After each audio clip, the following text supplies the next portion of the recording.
Hello, I'm Deborah Malone, founder of The Internationalist and host of Internationalist Marketing TV. Today's guest is Senny Boone, Senior Vice President of the Center for Ethical Marketing. Senny, it is a pleasure to be sitting down with you and talking about the great work that you do. So welcome to the show. Thank you so much. I'm so pleased to be here, and I'm so excited to talk to you. Oh, wonderful. It must mean there's a lot of good stuff happening then. Yes, absolutely. Always. Great. Well, look, let me just say that you're an extraordinary woman. You have 3 decades of communications law experience that spans marketing, fundraising, privacy issues. It includes innovative technology and consumer protection. So let's start with some basic concepts that take advantage of that extraordinary experience. You've said marketing suffers from a lack of trust in the marketplace, leading to heavy regulation and less growth for brands. But why don't we start there? Talk about this lack of trust. Yes. Well, thank you for the opportunity to talk about this. I think it's pretty fundamental to our industry where marketers, whether you're working for a nonprofit or a for-profit, you're trying to build that trust. You're trying to build that relationship with your target audience, with the individual consumer as a brand. But from the beginning of time, consumers are questioning, why did I get this information? Why did you target me with this ad? How did you know that I was perhaps listening to something and now you're targeting me? So I think it's more a matter of the consumer not really understanding the marketing process and perhaps blaming marketers to try to figure out what happened. So we'll get concerns here. We have a consumer affairs division, and we'll get a lot of concerns about things like, why am I getting this advertisement? How did I get on this list? Why am I getting so many ads? Why is it blocking my experience, let's say on YouTube? So I would say our consumers are great in the sense that they're questioning and they'd like to know more. And so we're here to try to build up that trust and for them to understand what's really happening in the marketing process. Well, I can't imagine that's easy, although maybe something that you have on your side right now is I know that the Edelman Trust Barometer over the last several years says that, consumers trust businesses more than they do governments. So maybe that is perhaps a step in the right direction in terms of the educational process. But you've done you have such an enormous role, in working to advance an accountable and ethical marketing ecosystem. Before we talk about specifics, if you don't mind, would you answer that? How do you begin with a task so enormous? Well, it's a great question. I would say because we're a member-driven, member-obsessed Association of National Advertisers, we really start with the members. We have a great team, so we have committee members. So if I need to figure out, well, what's happening with a particular practice, we have experts that have decades in the field. So I feel very fortunate in the sense that those that are part of ANA really want to make sure that the industry has its best foot forward, that is seen as being ethical in order to advance its own growth. The members of ANA truly do understand that you need to have an ethical marketing approach to everything that you're doing in order to grow. So I feel very privileged to work with wonderful members. We are also here in the Washington office. So we're part of the Washington team, and we've come up with sort of a cute acronym for it, the LEG, which is Legal, Ethics, and Government Affairs. So what happens is we sort of bounce between legal issues, between government affairs issues, and then, of course, ethics and compliance. So, for example, right now we're all faced in that question of what is happening with AI. especially with generative AI. What should we be doing with this? And because we have this great team of members, we also have a great staff team here in Washington, we're able to look at that from all of those different lenses to come up with perhaps the right path forward. Maybe not all the solutions yet, but at least a path forward in the right direction. Well, I love leg. I think it's wonderful. And perhaps you know, with AI coming, you'll also have something with arm.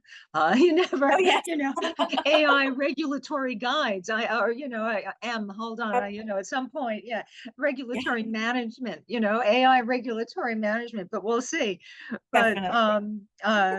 and we will get to AI a little bit later. But let's talk about some specifics now that we've been a little bit general. I understand that last year the ANA Center for Ethical Marketing established a new ethics code, which sets a higher bar for responsible marketing best practices. But tell us a little bit about that. Yes. So we, for many, many years, we've been following a variety of guidelines and best practices. And so in 2023, we launched a leadership initiative to formulate a new code of best practices and principles. We actually started this in 2023, actually last April. So it's almost been a year. And we've really set up a new process. We are not complete with the process just yet, but we've tapped into the great mind share of our membership. So we launched an ethics steering committee, and we've started reviewing 6 areas that capture not only the direct marketing, the data-driven marketing process, but also other issues like, let's say, accessibility or DEIB, or of course, machine learning and AI, so that we have a very fulsome marketing code of best practices that's leaning in and looking forward to the future. It's meant to be aspirational. It's meant to provide guideposts. It's not meant to provide blockades. It's not meant to replace the legal process or the system that you yourself as a marketer may have in place with your own legal team. We're here to look ahead and aspire to be the brands, to be the marketing professionals that we want to be, and do the right thing on behalf of our audiences. So we really wanted to do something bigger than has been out there, which is a little bit more of a patchwork. So we should be concluding this process. Ideally, April, May, we will have that final product to share with you. It's going to be very important. As I mentioned, it's 6 key areas in the marketing process. No, that sounds it sounds amazing, and rather sprawling. But then again, you did say aspirational and leadership, so it's certainly meeting that criteria. I hope you'll come back to us before summer and tell us some of the findings and just how some of these guides will inspire people and not be blockades. So no, that sounds like an extraordinary accomplishment. I'm sure that's taken a lot of work. Um, Let me ask you something else. The Center for Ethical Marketing also serves, and you mentioned this a little bit, as the compliance monitor and enforcer for the Digital Advertising Alliance. Would you outline what that means? Oh, absolutely. This is so important. We formed the Digital Advertising Alliance back in 2009, approximately, in order to address. Yeah, so the Digital Advertising Alliance is incredibly important. We're so proud of it. We formed it in 2009 to address the issues of concern around digital marketing, around behavioral marketing specifically.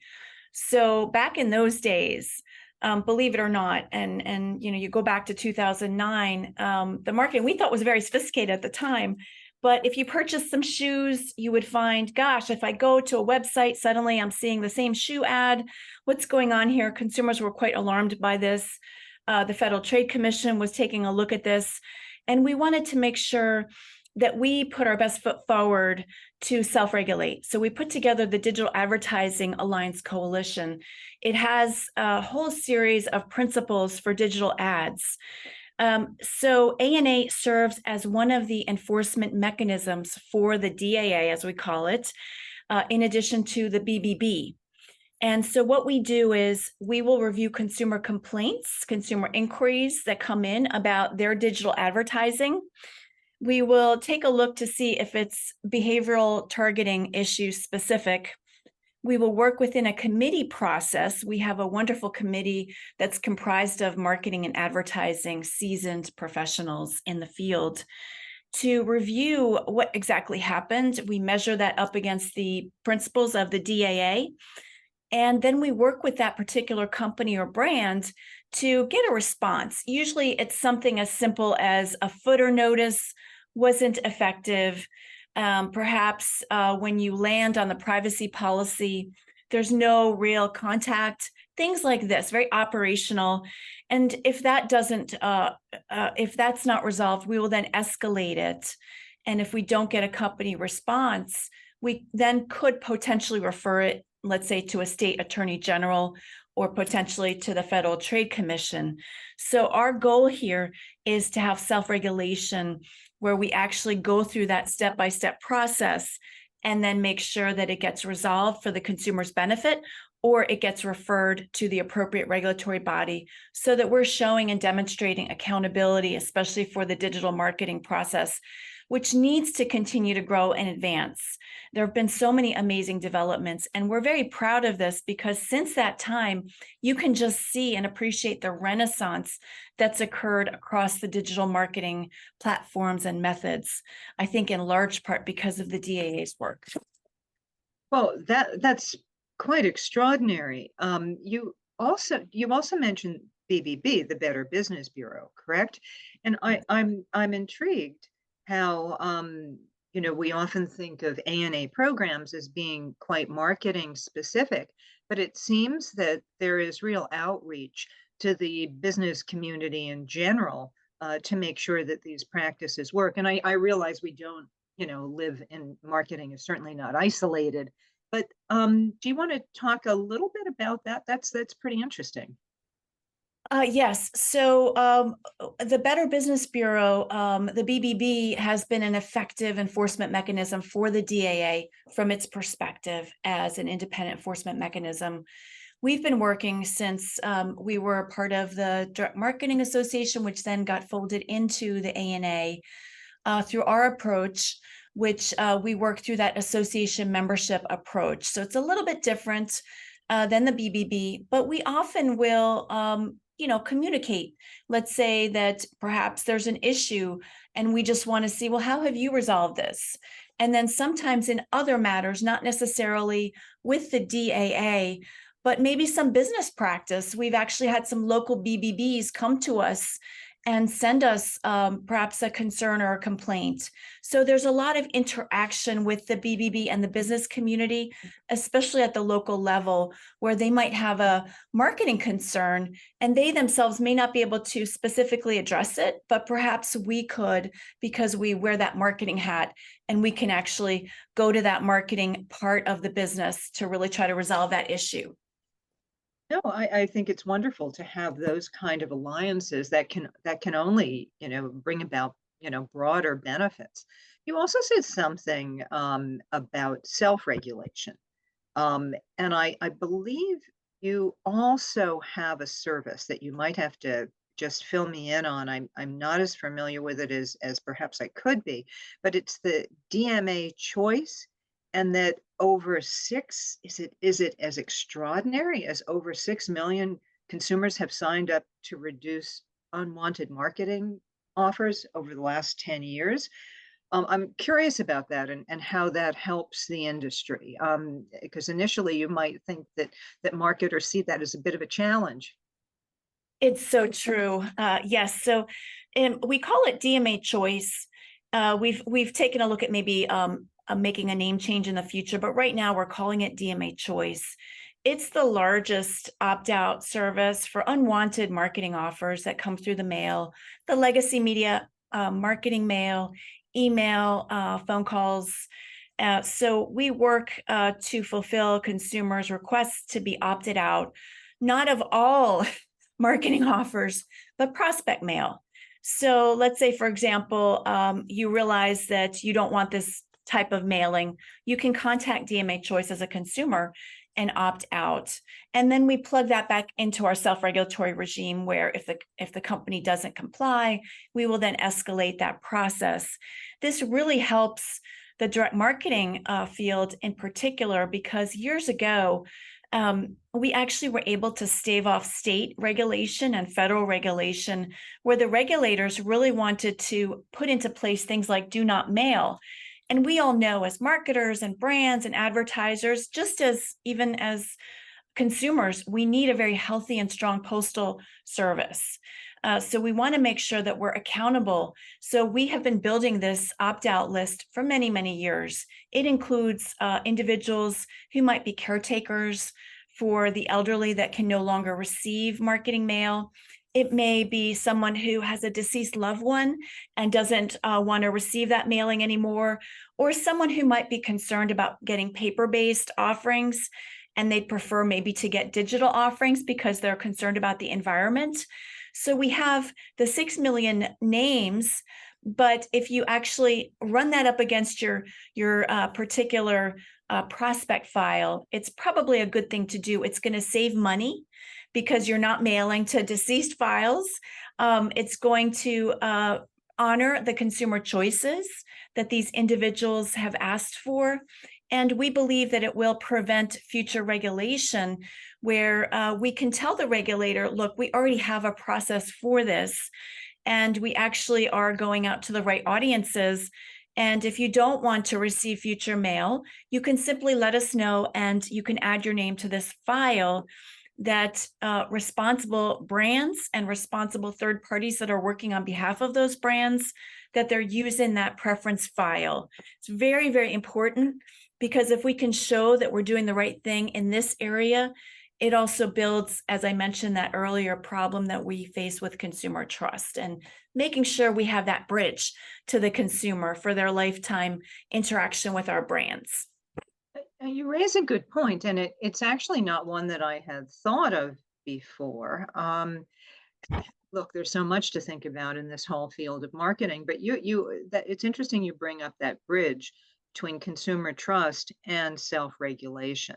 And there's as much as marketers think that everything they have to say and everything they have to send is the most important thing in the world, we sometimes forget that there are instances when people, prefer not to have it or can't have it anymore. And that's an interesting way of looking at trust. But let's continue on this theme of whether it's self-regulation or less regulation in marketing and advertising.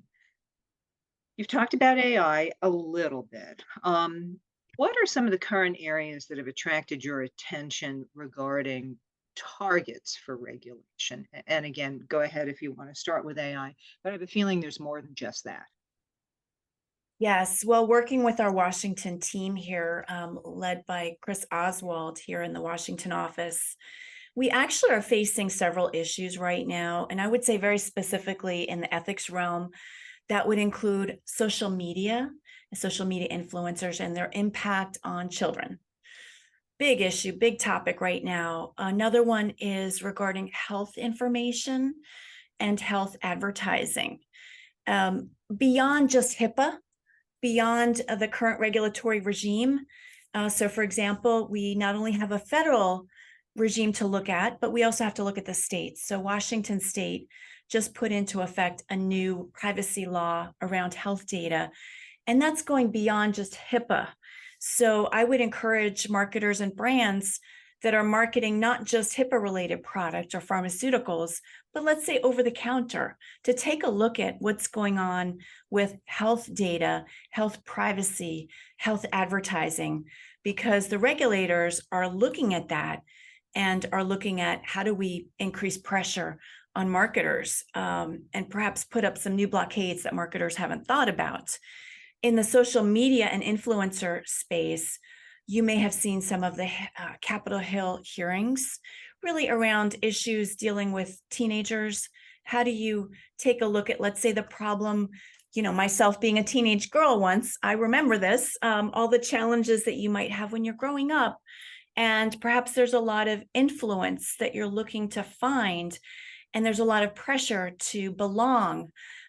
So, is it harmful to craft algorithms that might be targeting, let's say, the teenage girl unwittingly without thinking about the consequences and leading to really some potentially harmful outcomes for that type of audience?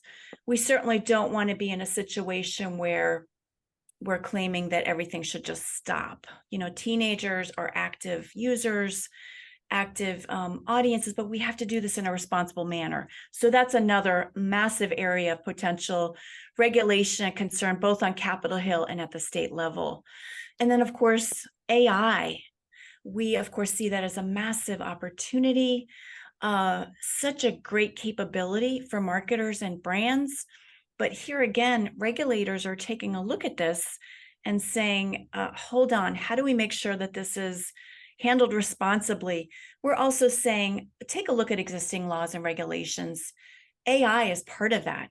We're talking about data and privacy. We're talking about different use cases for AI that may already be under regulatory scrutiny. So, in all of these areas, yes, we're seeing a lot of additional pressure for new laws, but there's already existing laws that we all need to pay attention to, and also ethical practices and standards that our own members are putting forward.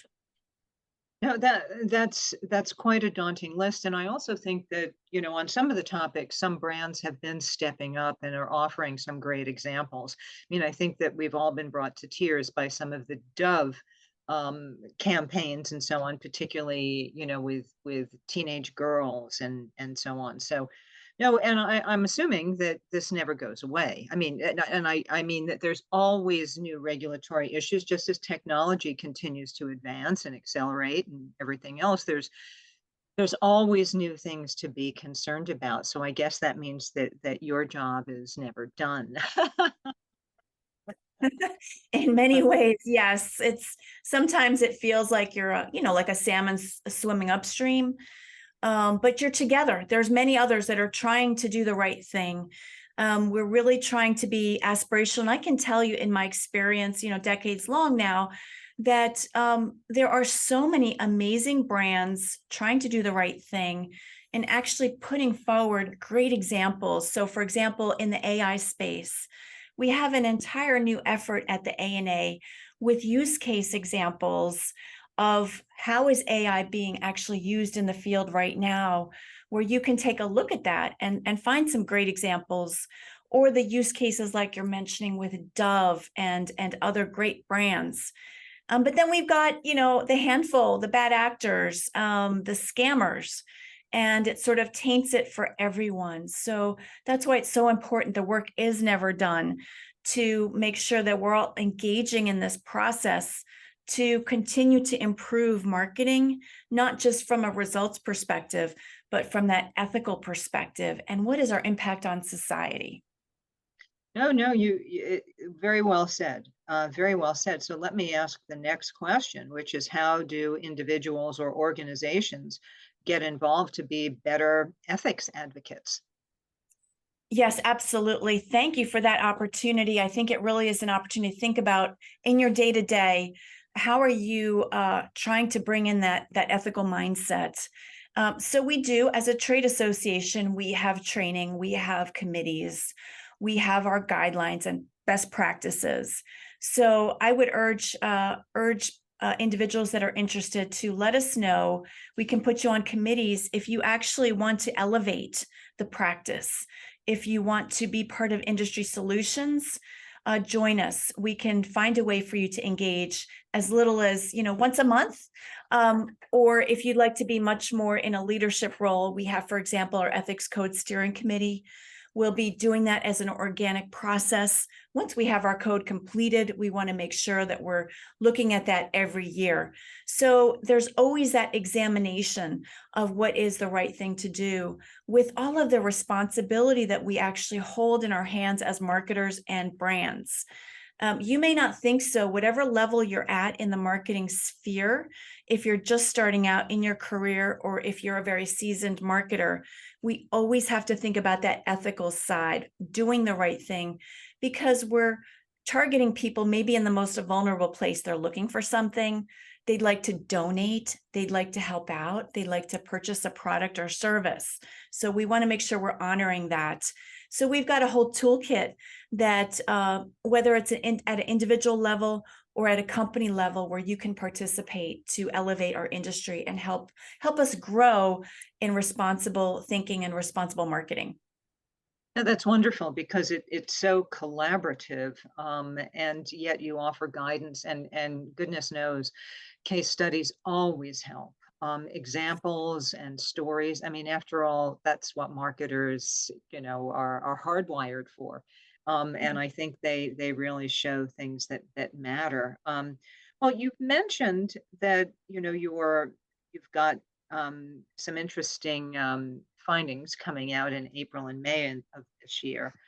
What else is on the agenda for you in 2024? Yes, so we have I can kind of put it into two categories. We've got our ongoing Center for Ethical Marketing work, which I can divide into examining issues through ethics policy and also doing the self-regulatory work. The self-regulatory work includes reviewing cases that consumers bring to us in a confidential manner and then providing some reporting on that. In terms of the second half, which is kind of leaning in and leaning forward, we are going to be producing our ethics code. And we're looking at things like certification, some training around what does it mean to be an ethical marketer, ethical brand in 2024 and in the future. So we want to look to the future while we're also undertaking the work of responsible marketing, giving examples, and also doing the self-regulatory work. But it's a very exciting time. Some of this ebbs and flows, but right now with the advancements in AI, we have an added set of examples and case studies to look at, and making sure that we're doing this in a responsible way, that we don't allow, let's say, AI or generative AI to run away with the industry. So there is some risk there that we always want to pay attention to, whether it's data security, data privacy, whether it's, let's say, the images that are produced by AI. We want to lean in and give some examples through our work. It sounds like a very broad offering, and it sounds like it will be amazingly helpful. Um, so with that, I think that we will continue our conversation, and we're looking forward to your new guidelines just a little bit later in the year. You've been wonderful in terms of showing the passion that you have for this very difficult area, and it's been a pleasure talking with you. Same here, Deborah, and thank you so much for the opportunity. Wonderful. Thank you. The Internationalist focuses on the continual reinvention of marketing by highlighting inspirational marketers around the world and their ideas as they move the industry forward. Internationalist Marketing TV shares these perspectives through interviews and personal stories. Thanks so much for watching. If you find this kind of content helpful, please click like or subscribe. Again, thanks so much.